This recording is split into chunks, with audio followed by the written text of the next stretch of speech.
We are in Nechemiah Perek Vav, chapter 6, and actually this shir is dedicated in honor of a gift from our Beit Midrash dinner last June by Shlomo Buxbaum. So that's the dedication.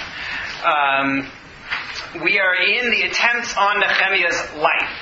First, the various groups, the Shomronim of various kinds, we had Sanballat, Tobiah, Geshem, tried to dissuade the Jews from building the wall. Then they tried to attack the construction of the wall. They maligned them and tried to what's they're looking for? I'm blanking on the word. No, there's a word that I'm just completely... Wow, okay. They drained them of motivation, but there's another word for it. But they wanted to... Discourage is a decent word for it. It wasn't it, but it's close enough. Now, they wanted to discourage the Jews from building. That didn't work. And now they've decided that what they need to do is take Nechemiah out of the picture. So in the beginning of Perek Vav, in the beginning of chapter 6... they told him, we want you to meet us in Kfirim Bikat Ono.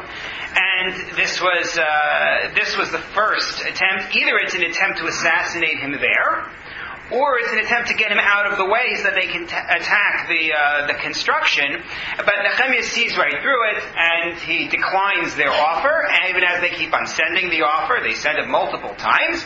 And then, in chapter 6, sentence 5, if you're using the art scroll, it's page 1849, we started on the second method, and I think we actually may have read it inside and discussed it. We just didn't actually do the commentary to it. But there was a blackmail element to this plot as well. So looking at the psukim, Vayishlach Elai Sanballat Kadavar Ezer Pam Chamishiz Ez Na'aro. Sanballat sends this message a fifth time, the message of we should really meet, with an open letter in the hands of the youth. And the idea of the open letter, we said last time, could have an element of insult, could have an element of a threat, because the letter that is sent, remember we said this last time, is an accusation, or word of an accusation. Let's read it actually. We'll do the psukim and then we'll do the commentary. Kasuv ba, in case anyone doesn't recall over the week. Pasuk Vav, sentence 6, Kasuv ba, the following is written in this letter. Bagoyim nishma, v'gashmu omer. It's been heard among the nations. And Geshem, one of the allies of Sanballat, reports as well that he's hearing this. You and the Jews are plotting a rebellion. That's why you're building the wall. And you are going to be their king. Things like that are what we are hearing, or things like that appeared in the letter. But the letter continues. You have also established Nevi'im. Nevi'im sounds like prophets. We'll come back to that. To declare about you in Jerusalem a more melech b'Yehuda, to say there is a king in Judea. And now Yishama lamelech kadvarim ha'ela. The king's going to hear things like this. Let's take counsel. That's the content of the letter, to which, Pasuk Chet, sentence 8, I sent back to him Lemur, saying, Lo niya kadvarim ha'ela. There was never any such thing. We're not plotting any sort of revolt. Asher ata omer, which you are saying, people are saying. Ki milivcha tavodam, you're making it all up. He sees right through everything that's in this letter. And he says, not only that, I don't even think people are saying this. I think you're making it all up. They're all intimidating us. Lemor saying, they're trying to intimidate us, trying to get us not to try to build. And now that last clause we're still going to need to translate, so I'm going to hold that clause. We're not quite there yet. Fundamentally, though, this is a charge that everybody thinks you're trying to rebel, and it really wouldn't do for the king to mysteriously somehow hear about this. This is familiar to us, and here we tie together two parts of this book. When was the last time we heard this charge of you want to rebel, and that's why you're building a wall? Ezra, right. Ezra chapter 4. Ezra chapter 4, which gave us such a headache, is now back. Go back for a few minutes to Ezra chapter 4, sentences 7 to 16. It is on page 1821.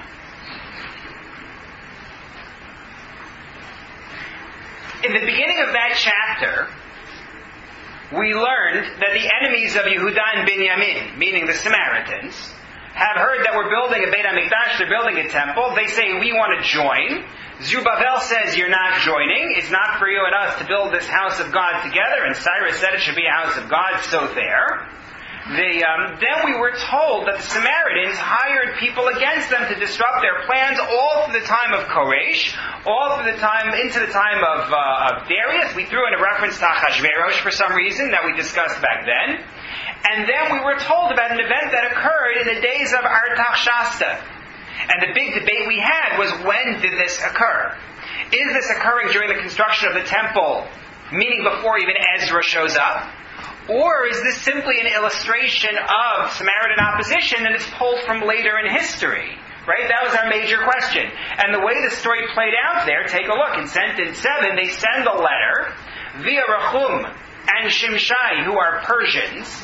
And the letter says, these Jews are building a wall in order to defend themselves. Because you know what these Jews always do in Jerusalem. They always rebel against the throne. They want to have a defense, and then they're going to declare themselves autonomous. And the result is, in fact, Artaxerxes says, halt to the construction. Right? If you flip over to the next page, page 1823, sentence 17, the king sends a message back to Rechum and Shimshai, and he says, we read the letter and understand exactly what you're talking about, so therefore the construction should come to a halt, and it remains halted until the second year of King Darius, when Haggai says, guys, it's time to continue building. Okay. That story back there sounds an awful lot like the story here. Right? The story back there, a letter goes to the king, and it's Artaxerxes, right? And the letter says these Jews are building a wall, and then they're going to rebel. Now, we have Sanballat saying, people are saying you're building this wall, and you're going to rebel. So that puts the thought into my head, at any rate, that maybe this now, Nechemiah 6, is when that story took place. It's the same thing. That's the scroll. When sentence 6 in our chapter says that there's a scroll sent by Sanballat that says the Jews want to rebel, they're building this wall, that's the scroll. That's the letter that they send with Rechum and Shimshai. It makes so much sense. Plus the fact that, again, as we noted before, that letter, if the story occurred in Ezra 4 chronologically within Ezra, we didn't understand. They weren't building a wall. They're just building the Beis HaMikdash. So you could say it was just a false charge, and they bribed Rechum and Shimshai to say it. Or you could just say, no, it's reporting an event that occurs later as an illustration of what it was that the Samaritans were trying to do. So I looked and tried to find somebody else who said this is the same. And it took a lot of digging. But then I found source number 1. From a book called The Archaeological, Historical, and Textual Studies in Honor of Hanan Eshel. Okay. Dr. Elizabeth S. Freed is the author of the paper. This paper really deals, you see the title, the Artaxerxes Correspondence of Ezra 4, Nehemiah's Wall, and Persian Provincial Administration. The essay that I'm quoting here in number 1 is not a traditional view of the book. The essay is coming from the perspective that parts of the book of Ezra and Nehemiah are authentic and parts of it are grafted in from other stories or things that scribes inserted and so on. But it's not important for our purposes. What is important is the connection that the author makes between Ezra 4 and Nehemiah 6. Take a look at source number 1, please. If the proposed letter of Sanballat is original to the memoir, meaning if that's really part of the book, then it explains the letter from Rechum and Shimshai to Artaxerxes quoted in Ezra 4. As Wright demonstrates, the events reported in the correspondence could not have taken place prior to Nehemiah's visit, since neither the king nor Nehemiah nor Hanani, for that matter, seemed to know about it. He says, look, she says, look, I assume Elizabeth is female. She says, think about this. If Ezra 4, a letter going to King Artaxerxes saying the Jews are building the wall and they're going to rebel, if that really happened before Nehemiah's time, how did Nehemiah get away with asking the king for the right to build the wall? He told you don't do it. It doesn't make any sense to think that this story occurred earlier in the reign of King Artaxerxes, and he said, stop building. And then Nehemiah said, well, I'm really sad about the city of the graveyard of my ancestors. And he said, oh, okay, you can go ahead and build. It doesn't make any sense. Not to mention, Nehemiah makes no mention of it when he's talking, his fear of approaching the king and all. There's nothing about it at all. That's number one. Number two, nor could it have been written after Nehemiah's governorship. It can't be that the events of that letter occurred after Nehemiah's time, for either Nehemiah's wall had already been completed by then, in which case the correspondence could not have occurred. It's already done. Or we'd have to suppose that Nehemiah's attempt was aborted, and that a second attempt recorded in the correspondence was also aborted. You have to assume Nehemiah didn't succeed in completing the wall, which doesn't match the text. And also, that means that you're just missing a whole piece of the story. The latter option strains credibility. This leaves Nehemiah's tenure as the most likely time. It makes sense to think that the letter that succeeded in blocking the construction in Ezra 4 is the letter that Sanballat is sending to Nehemiah in Nehemiah 6. Now, the truth is, there's another way you could read it. And that is to take the view that there are multiple kings named Artaxerxes, because there were. Aside from the Talmud's view that Artaxerxes is a thrown name, like Paro, Avimelech, that type of a thing, an inherited title, the Persian record has 3 kings named Artaxerxes. So it's not beyond the pale to say there were multiple kings Artaxerxes and go home with that. But her point, I think, is well taken.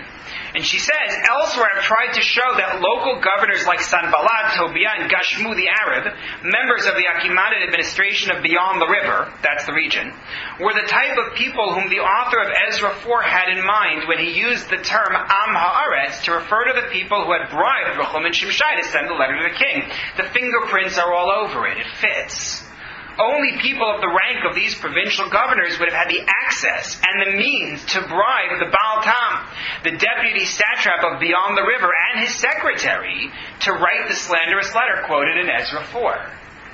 So it makes sense to her, and that was the idea that I was trying to find support for. There's only one catch with this idea. With the idea that the letter that we read before is the same as the letter that now we're looking at here. And that is the success of that letter. Because that means that when Artaxerxes gets this letter about Nehemiah's construction in Nehemiah 6, when Sanballat leaks this letter to him via Rechum and Shimshai, at that point he says, stop building. And we have no reference whatsoever to that happening here. As far as the book of Nehemiah is concerned, they're going to succeed. They're going to finish building, and that's going to be that. So that's the weakness of this one. So I have here 2 different possible approaches to it. Either this is the same letter as in Ezra 4, in which case I don't understand, because that shows that they succeeded in halting it. Or this is a different letter, but then I don't know when it happened. Because if it happens before Nehemiah, I don't understand why Artaxerxes lets him build. If it happens after Nehemiah, the wall's already in place. If it happens during Nehemiah, then Iker Chasim and HaSefer, you're missing everything. It doesn't make any sense. Yeah. The time between Ezra's receiving the mail and Nehemiah years, like something? We don't know. Could be short, could be decades. That's part of the problem, is because you don't know which Artaxerxes this is, you don't know exactly when this was. Which just opens the door for a lot of different answers. Now, the easiest answer to satisfy everybody in this score is that it occurs over a period of decades and there are multiple Artaxerxes. That's the easiest answer for this. It fits the fact that the Persians have multiple Artaxerxes. The Gemara seems to think there can be multiple Artaxerxes, and you can go home with that answer and be fine. But that's the challenge here. But I wanted to at least show you. You see this charge that's being made to Nehemiah. At the very least, what we see here is that this was a real this should have been a real concern for him. That someone's going to say to the king, you can't let the Jews build this wall, because if you do, they're going to rebel. So Sanballat sends this letter. In chapter 6, sentence 5, we found out that it was sent as an open letter. It was not sealed. So take a look at source number 2 on your sheet. Umilevada davar hazeh. Aside from this, Shalach, meaning aside from the previous assassination attempt, Shalach od biyado igeret ptucha mibelichotam. He sent him another letter, but open, without a seal. Ukeomer, as if to say, Lo b'seiser dibarti. I didn't speak to you in secret. He's borrowing Tanakh phraseology there. Lo b'seiser dibarti. I did not speak to you in secret. V'chol harotzeh legros yavo v'yikra. Anyone who wants to, go ahead. And when you're sending an accusation, that's a loaded thing to do. So that's one. That piece of it is it's an invitation for everybody to read it, and now it's a public accusation. And he says everybody knows. And Gashmu reports that he's hearing it everywhere. And the charge is against Nechemiah personally. Now here's a really interesting thing. In sentence 7, Gam Nevi'im he'emadata likro alecha b'Yerushalayim. The word is, Nechemiah, that you have established prophets. That's what we think the word means. Prophets, right? If you're looking in the art scroll on page 1825, they translate it as... Do they say prophets? Yeah. That's a very interesting thing, because Rashi doesn't think so. Here I've got it. Oh, it's not 1825. I'm sorry, I was looking at Ezra. Page 1849, I apologize. So, they say here, set up prophets. That's correct. Gita, what do you have? They have fluent speakers. Fluent speakers. They are taking Rashi. Rashi has a different read. That it's not an allegation that you set up prophets. Take a look, please, on your sheet at source number 3. We discussed back when we learned Daniel a few years ago, that the word Navi can come from the word lehavi, to bring, like someone who brings a message, but it's more likely from niv.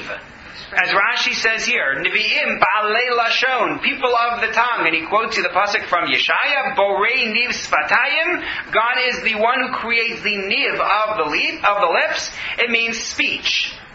The Navi is the one who speaks, right? That was our point in Daniel, was that Daniel is understood by almost everyone, Barbanel being on the outside, but almost everyone to not be a Navi, and we didn't know why. He has these magnificent dreams, and he interprets dreams, and he sees what's going to happen down the line historically for the Jews. Why are you not a prophet? Why are you not a Navi? And so he said, it could be because he's never told, go tell this to people. The point of Navi being Lahavi, one who brings a message, or Niv, one who speaks. And Daniel is told just the opposite. He's told, seal this up so no one will understand it. And he did a really good job. Yeah? But wouldn't, and maybe wouldn't they need Nevi'im instead of Nevi'im?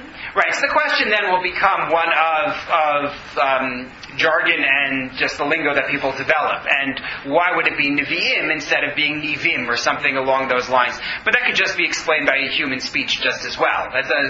Even the word Niv itself, I'm not sure how to conjugate. In other words, I don't know what Niv really is. It's a noun? It's a noun. Yeah, so what you say, how would you say someone who is a person of Niv? As an adjective for Niv. It may not be a verb. Well, it's not a verb for sure. But what would you... It's not a verb. Right. It may not exist a verb. Right. I don't know. Either way, Lahavi also is very weak in terms of Nivi'im. Right? It would be Mivi'im, effectively. Bringers of messages. But Rashi seems to think, then, that it's the way Gita's translation, the Sansino one does it, that the allegation is, Nechemiah, you've taken people who know how to talk, and you set them up in the city to tell people that you're going to be the next king. However, almost everyone on this takes it as prophet. And that's what the Malbim does, for example. Take a look at source number 4. Malbim makes reference to something which we're going to see shortly within the chapter, that there's going to be someone by the name of Shemayah, who is identified as a false prophet. And there it's false prophet for real. Shetovia v'san. Yeah, that sounded strange. Shetovia v'san Balat sachru et Shemayah shaya navi sheker shohi navei shehi melech b'Yerushalayim. Tovia and son Balat hire Shemayah, who is a genuine false prophet, to prophesy that he will be the king in Jerusalem. V'she Nechemiah yeh melech, and then Nechemiah will be the king. V'heim sachru et hanavihim shebe'ed atzarach yomu sheNechemiah scharam. And they hire the prophets to say, when asked, Nechemiah hired us. Make it look like he is plotting a coup. Political intrigue? Oh yes, very much so. That's the idea. Now, keep in mind, if this sounds distant to you, the idea of hiring false prophets, remember where we stand in Jewish history. Who is the last of the Nevi'im that we have in Tanakh? Malachi, that's right. Malachi, who is either contemporary with this story or right before this story, part of the confusion about when Nechemiah lives. So Nevuah, prophecy, is still a real thing to people. They're still familiar with the idea that someone can come to you and speak on behalf of God, but false Nevi'im are also part of that game. They've always been part of that game, and they want to promote themselves. So that's the idea here, is he's taking advantage of an atmosphere in which you don't have real prophets running around, certainly at large in mass. We only know of one from Malachi's time. There could be others whose words aren't recorded, but certainly not prevalent. And you have false prophets, and now mixing Nechemiah into that game. But here's an interesting question. Are there people really saying this? Are there people saying Nechemiah is going to be the king? What do you think? No. Do you think Sanballat's making this up out of whole cloth? Just a game. It's a game. I am with Dahlia. I think there are people saying this. Because first of all, it makes sense. You've come back after the prophesied 70 years of the exile are over. You have built a temple. You are building the walls of Jerusalem. Do you not think that a king is next? And do you not think that the man who has succeeded in getting you the material means, and in actually constructing the wall, and in defending against foreign attacks, do you not think he's Mashiach? I mean, we went on less evidence for Bar Kokhba.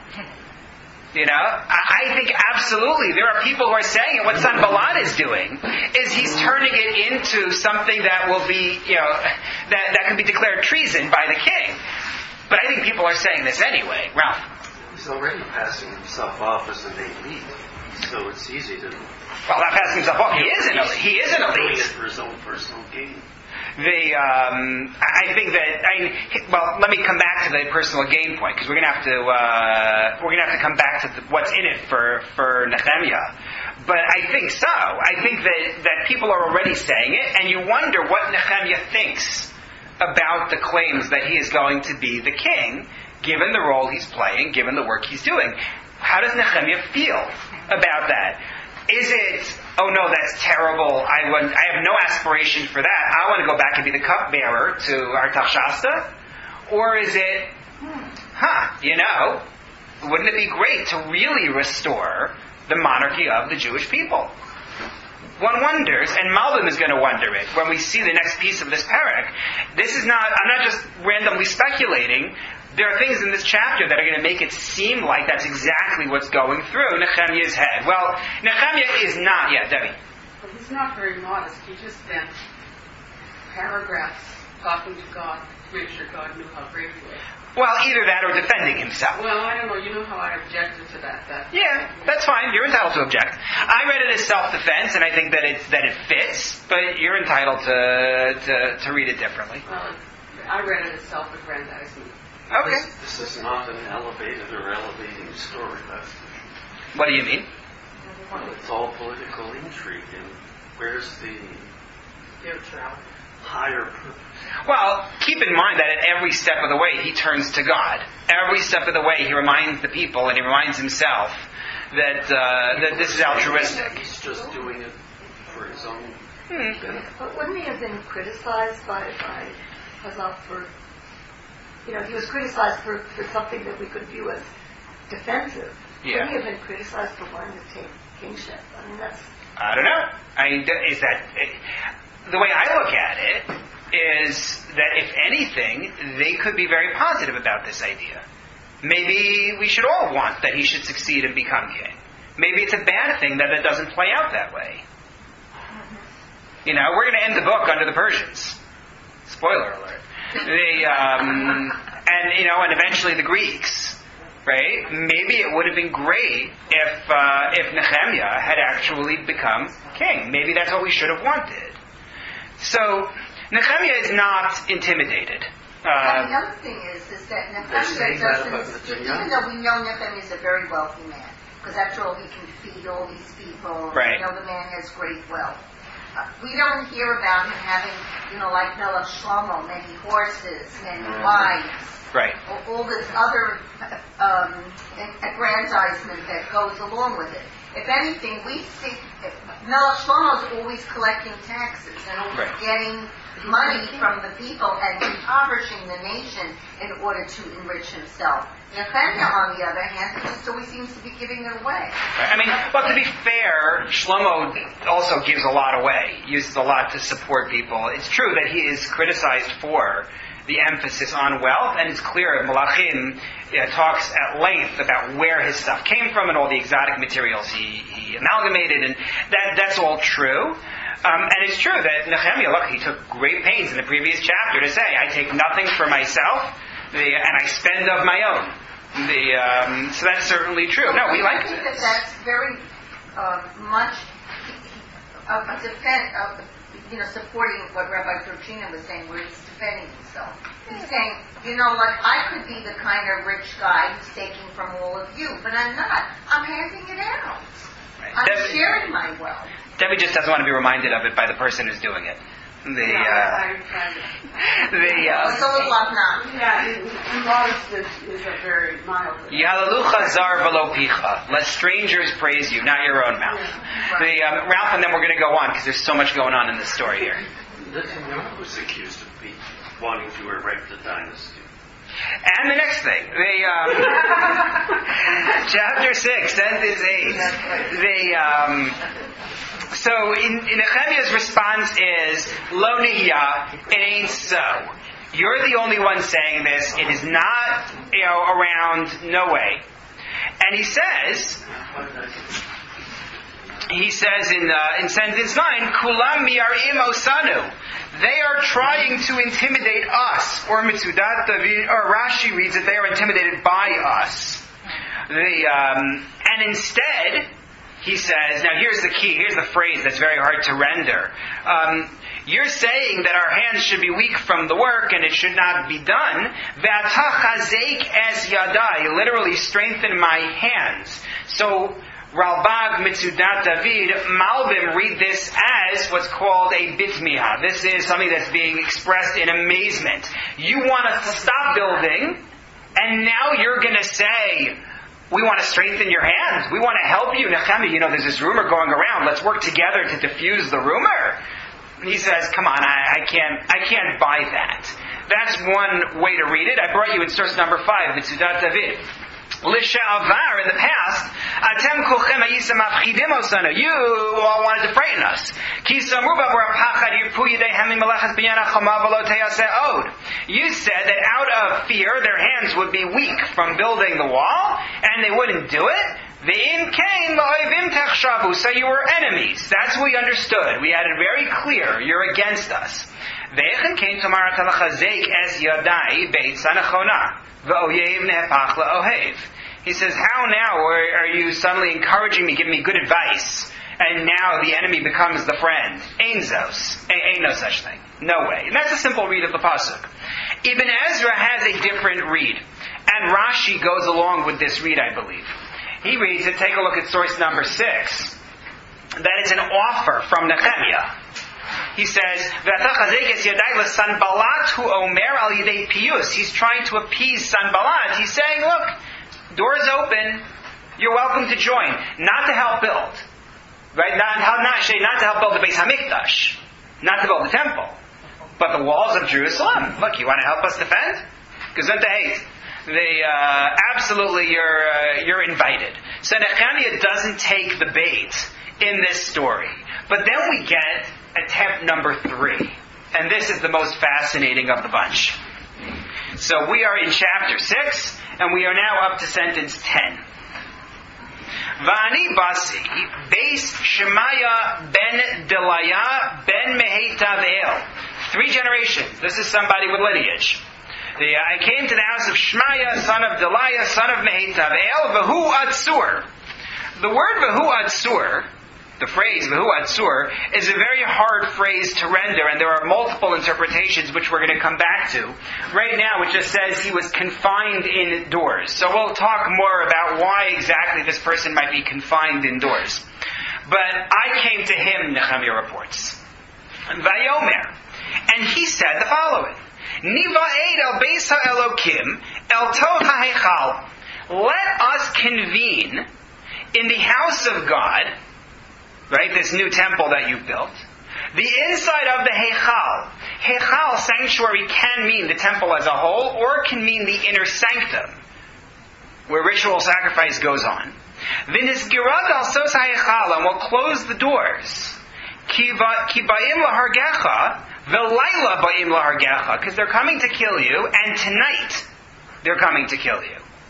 So Nechemiah goes to visit this person, Shemayah ben Delaya ben Mehetav El, who says to him, we should be meeting inside the sanctuary because there's a threat on your life tonight. So that's where we should go. Va'omra, and I said, Pasuk Yud Aleph, Ha'ish kamoni yivrach. What do I look like to you? He says, is a man like me going to flee? Umi chamoni asher yavo al heichal v'chai. And who like me could enter the Heichal, the sanctuary, and live? Lo avo, I ain't going. That's his response. Now we have to understand what his point is, what this whole back and forth is, but I just want to finish the sequence.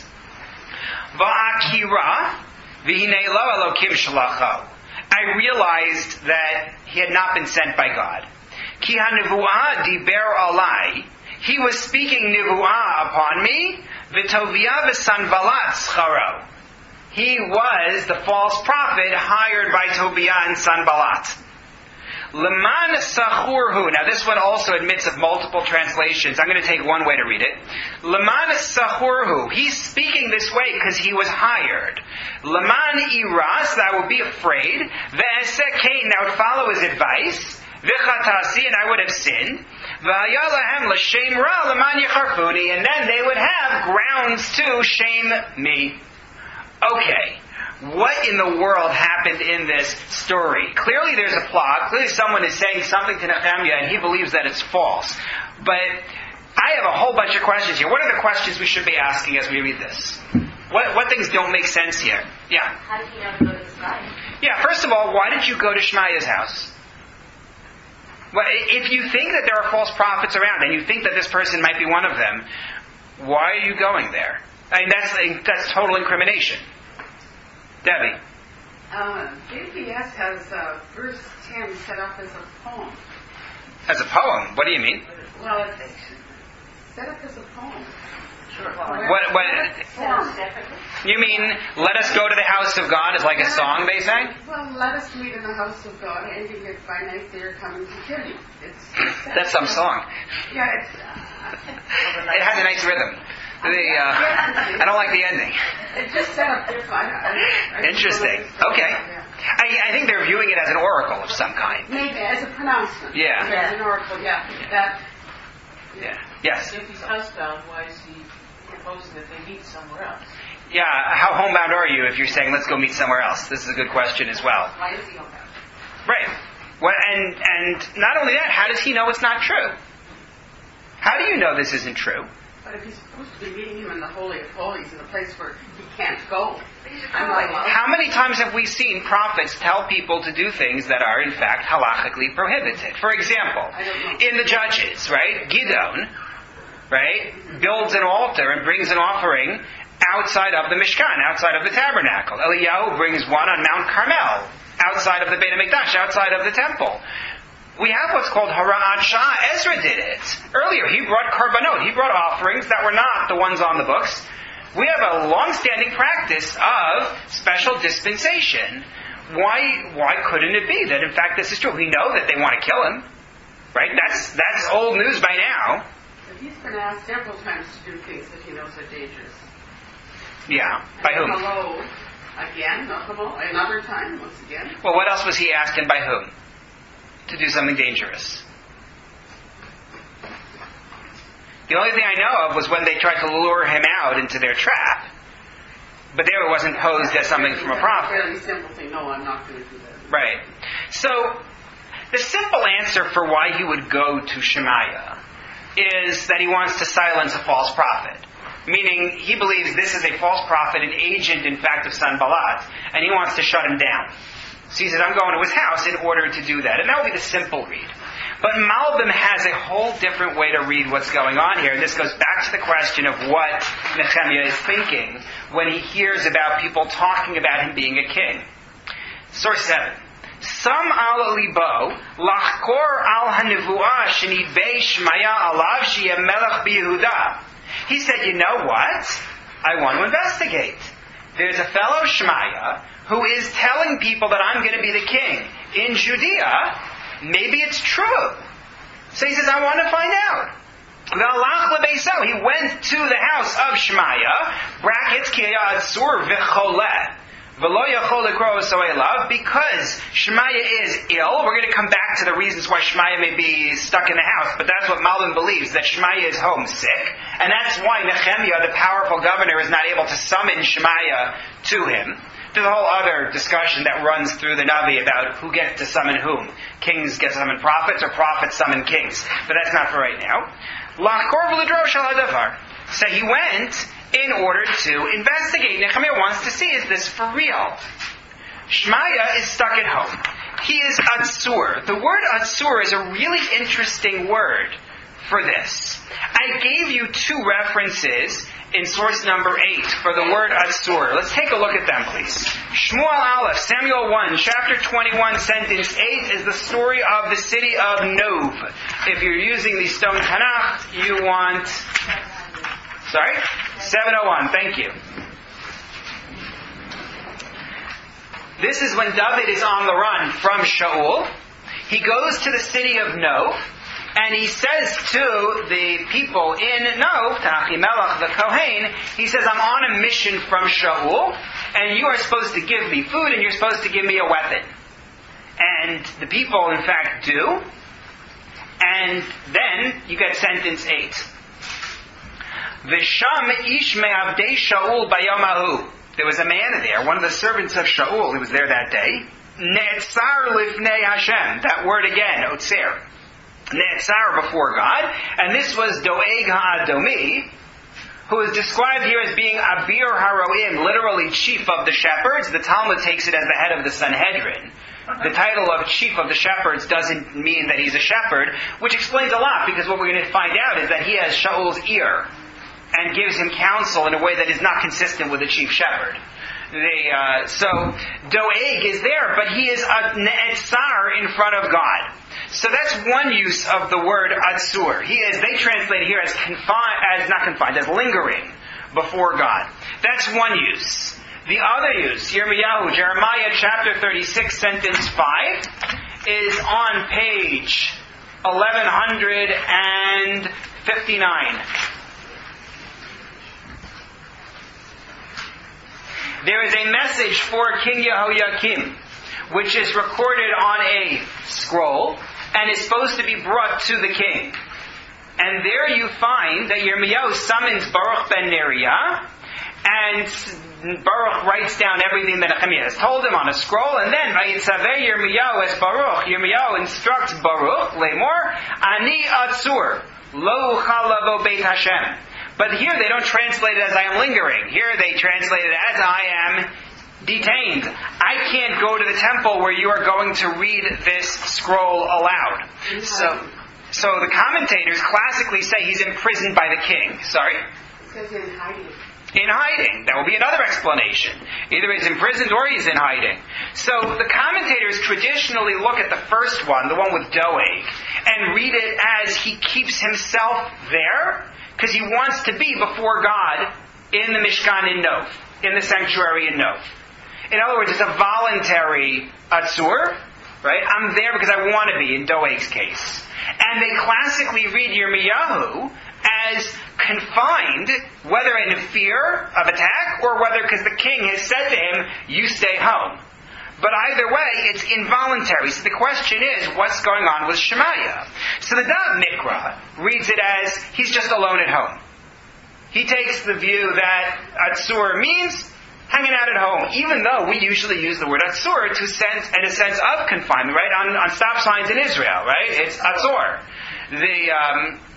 The Malbim, though, takes it like Yirmiyahu's imprisonment. When he says he is ill and unable to leave. He would like to go out, but he's not able to. And then in terms of Alina's question, so how's he going to meet? At the Mishkan? Sorry, it wasn't. Who asked? Sorry?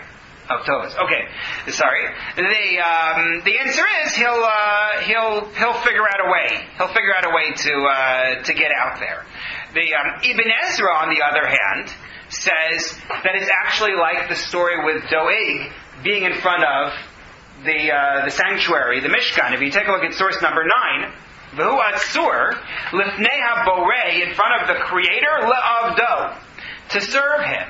K'otzer Atzmo Mehana'ah, like somebody who abstains from pleasure. V'ha'atzur B'ta'anit, the one who is confined in a fast. K'doeg Adomi Shaya Ne'etzar, like Doeg. In other words, he's immersed in religious or pseudo-religious ritual. Right? If he's a false prophet, then he's pretending. Right? He's saying, I cannot leave my home. I'm currently communing with the Almighty. Right? Or I'm engaged in a 12-day fast, day and night. You know? That kind of a thing. So we have different schools of thought on what's going on, but it could just be, he's sick, or he's home alone. And now what we're saying is, Nechemiah went to see him when he was alone, or it could be playing up his role as a false prophet, or potentially real prophet. Nechemiah goes to see him when he's engaged in some kind of religious retreat in his house. Yeah? So that makes him a nice guy. Trustworthy guy. Assuming it's true. Assuming this is a real ritual and not just something he's putting on in order to convince others that he's for real. He's wearing sackcloth. Well, it's a lack of clarity. And I think it's an intentional lack of clarity. You're not supposed to read this and know what's going on. I think that's the point, is we're left to doubt. But Nechemiah is trusting him. Well, trusting him that he's safe in his house at any rate. So he says, they're coming tonight, it's imminent, it's a nighttime attack, which is that David says you can't protect yourself at night. And Shemayah says, go hide in the Heichal. Why hide in the Heichal? So one might look at it and say, well, it's the sanctuary and you'll be safe. But of course, Sanballat isn't going to care about it being in the sanctuary. So Rashi gives you a more practical explanation. Actually, I didn't bring it on the sheet, sorry. We did discuss it though a while back. We discussed it when we started this chapter, and we noted that the walls were not yet done because they were missing doors. So that view is that the reason why he says to go there is because this place has doors you can actually close. It's a fortress. That's the idea that Rashi expresses. It has doors unlike the wall. Yeah? Nechemiah, I'm mixing Nechemiah with Yeshaya. Yeah. He's not a Kohen. Correct. Okay, sorry about that. No Kohen here. The whole theory. Yeah. So that's the plot. Okay, the plot is get him to hide in there. We are left not to understand yet whether this is true or false. We're not given enough information. What is it, though? Since we believe in the end, at the end of the story, we believe, as Nechemiah does, that this is a false prophecy. So what was Shemayah trying to achieve? What was the plot about exactly? What was his goal? To make him look guilty, to incriminate himself. So how would this make him look guilty? That he's running away. He's running away. Right? So one approach will be, take a look at source number 13. Dalia's approach is the approach that Rabbi Zakheim takes. He says, Nechemiah recognized that an escape, quote, to the temple would lend credence to the accusations being leveled against him. In seeking the protection that the temple might afford, such protection was common from ancient times through the late Middle Ages in Europe, right? The whole sanctuary idea, which does show up a couple of times, even first in Chumash, and then further along, and in the Hunchback of Notre Dame, right, where he declares sanctuary. Like, it's a common theme. Sanctuary. Right. So Nechemiah would, in effect, be admitting that he had planned a rebellion, per Sanballat's allegation, but had now realized it wouldn't succeed, and now I better run into the temple to be safe. The weakness of this is that in the text he said it would be a chait for me. Unless you take the word chait broadly, it doesn't mean violation of a particular law, it means impropriety. And that would be the way to take it. That's one approach to what's going on. This is a plot meant to make Nechemiah look guilty. What else would you say? There are a lot of different ways to read this. I got 5. It could be that he wanted to have him available to be killed. Oh, you mean you're cornering yourself. That's clever. I haven't seen anybody make that suggestion. It doesn't fit exactly with Nechemiah's words, when Nechemiah talks about them being able to accuse him or shame him. But it's a good point. You're cornered once you're in there. Yes, Rebecca? But it doesn't really look good that you go to Chal Hashem, which is a place you shouldn't be. So the question is, am I now giving myself a reputation as a sinner by having gone into this place that's supposed to be, and this goes back to what Debbie, I think, had said also earlier, that this is, you look like you're sinning, you're going into the sanctuary where you're not supposed to go. Take a look at Rashi in source number 10. Or you're above the law. Right. Which I'm going to come back to momentarily. V'haya lahem l'shem ra. It will be a bad name that they can then use. Leman sheyeh lahem l'shem ra l'charfeni ba'avei. They will be able to shame me for this sin. And this, to me, is really important because it goes back to last chapter and the need for self-defense. Nechemiah insists that he is doing everything above board, and he's to proclaim to the world that he's doing everything above board. Why is Nechemiah so afraid of these attacks? Because he thinks people are going to suspect that he's doing this selfishly, and he doesn't really believe in it. Think about it. Everybody else showed up at least one generation earlier. Right? If not more, depending again on the chronology here. They showed up with Zerubbabel. They showed up with Ezra, or they suffered there all along under the Samaritans, even worse. Here comes this Johnny-come-lately who's been hanging out in Persia as an official of the throne. He has not suffered with everybody else. He's got all the money in the world, able to support this huge entourage. And maybe he's just there for his own ends.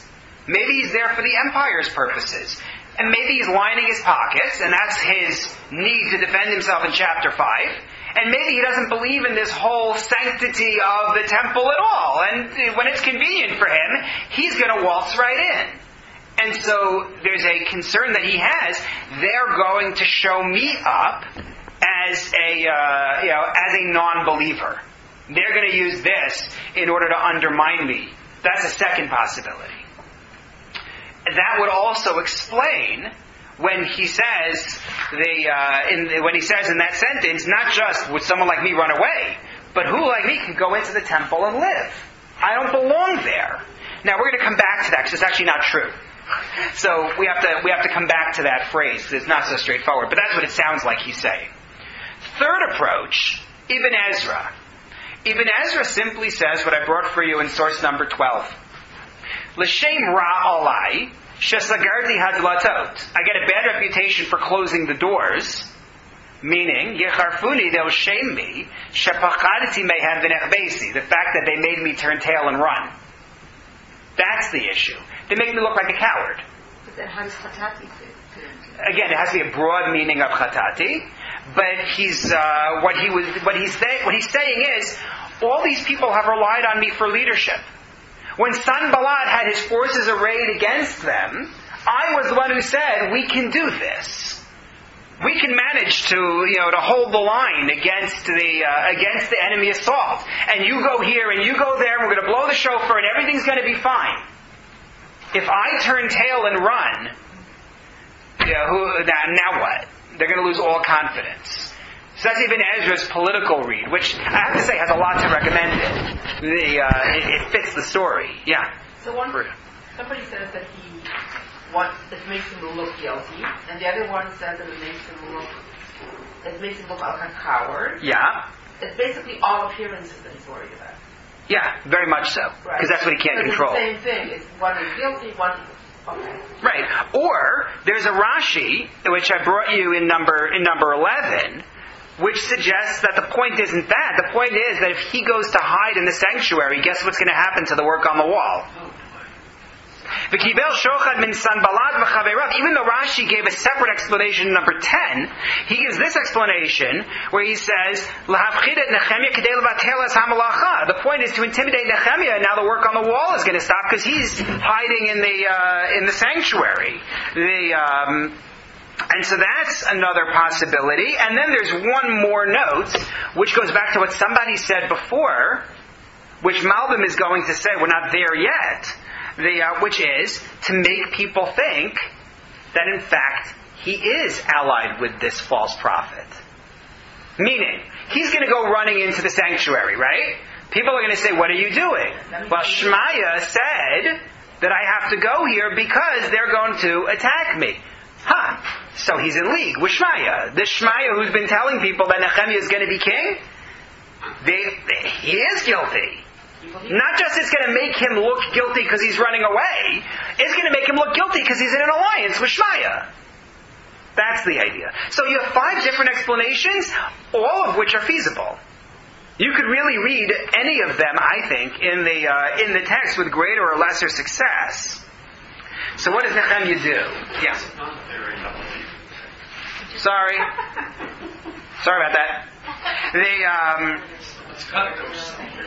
So here's Nechemiah's response. I mean, I think, to my mind, what we'll see by the end of the chapter is very elevating, but we're not going to get to it today. But Nechemiah's response. So first of all, he says, does someone like me run away? Right? Which is just, he's John Wayne. He says, Ha'ish kamoni yivrach. Does someone like me flee? Take a look at Mitzudat David in source number 14. It will be an embarrassment. Ukaomer, it's like saying, Hine gamzroi moshlalili lachemi mo. My arm is powerful. Let Sanballat show up at my doorstep. Let's see what happens. That's the Nechemiah response. That's his first part. And then you have his second part, where he says, how could a zar, a stranger, take refuge in the Heichal? Now, take a look, please, at Bamidbar, Numbers chapter 3, sentence 10. I didn't put it on your sheet, I apologize. Numbers chapter 3, sentence 10. It is on page... 329, thank you. Chapter 3, sentence 10. Because this is the key verse. Chapter 3, sentence 10, it's page 329. Yeah. This is part of the instructions for the Jews about how to take care of the items that are in the Mishkan. You see it? So the instruction is that the tribe of Levi is responsible to look after all of the different properties of the Mishkan. And the key sentence is sentence 10, the end of the paragraph there. Ves Aharon ves banav tifkod. Instruct Aharon and instruct his sons, Vishamru es kunasam, they shall guard their priesthood. Meaning, the priesthood is under their control. Vazar hakarev yumat. The zar, alien as they translate it here, meaning a non-Kohen, who approaches, shall die. Now, Nechemiah is not a Kohen. That we accept. However, this sentence is not quite the way it sounds. Rabbi Meir Simcha Kalin of Dvinsk pointed out in his Meshech Chochma commentary here in the Chumash that Hakarev does not mean one who comes close. And we know that because a non-Kohen was allowed to come into the sanctuary. The non-Kohen, first of all, if you bring a sacrifice, you stand there when your sacrifice is brought. But there are all sorts of circumstances in which a non-Kohen could end up in the sanctuary and he does not die. So he says that's not the way to read the line. Rather, what he's saying is, do you think that I would go there in order to survive?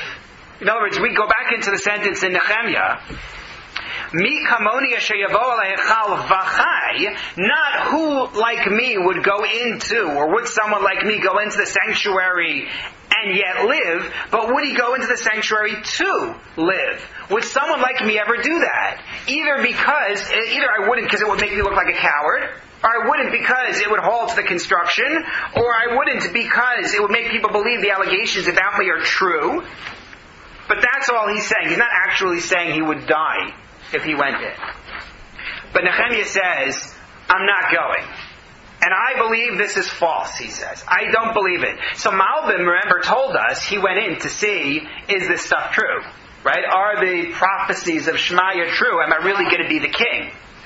Something that Shemayah said convinces Nechemiah that it's all phony. How does he know that this is false? What is it that tips him off? I don't know at this stage how you can be sure that this whole thing is false. I'm not convinced that it's false. So take a look at the first source that I brought on this. We're going to see a few, but it's going to have to be next week. But at least you'll see one answer, and that's Zakheim in source number 13. He says, Nechemiah recognized that an escape to the temple would lend credence to the accusations being leveled against him. Meaning, that's the one that I had before. That's the one that I used before. Sorry about that. That's the one he had before. You know what? Okay, never mind. What Zakheim argues is simply the plot is too obvious. Nechemiah sees too easily how this is going to make him look bad, and he decides this isn't a prophecy, it's a plot. It's too see-through for him. That's one view. Rashi has a second view. Rashi says that the issue is, take a look at source number 15. Hikarti bidvarav. I saw in his own words, Shalosh shlacha HaKadosh Baruch Hu b'davar zeh, that God had not sent him for this purpose. She'avor aveiram mipnei pachad hamita, for me to violate a sin just because I'm afraid for my life. In other words, God would not tell me to violate a sin in order to save my life. That's what Rashi says. The sin is entering the Heichal. Yeah. Rashi is taking the view that there was a sin entering the Heichal, even though, again, Meshech Chochmah's point is well taken. Rashi has been consistent that he believes Chet here is a sin, and that that's what's going on. But the question I have for Rashi is, I don't understand. Of course we violate to save our lives. Mm-hmm. That's a basic tenet. You do. I mean, David taking the showbread from the Mishkan in Nov was not exactly legal either. But did Hashem order him to do that? Well, that's what the prophet is saying. The Navi is saying, God says this is what you ought to do. So I don't really understand what Rashi is saying. To me, this is not so compelling. So what we'll see next time are two additional views, Malbim and Mitzudat David, which will offer other explanations for how it is that he knows that Shemayah's message is false. But yes, this is the chapter of attempts on the life of Nechemiah, as the other side is getting very desperate to prevent the wall from being completed. So come back next week, God willing, and we will conclude chapter 6. And then, just for you, Debbie, in chapter 7 we get a name list. Oh, I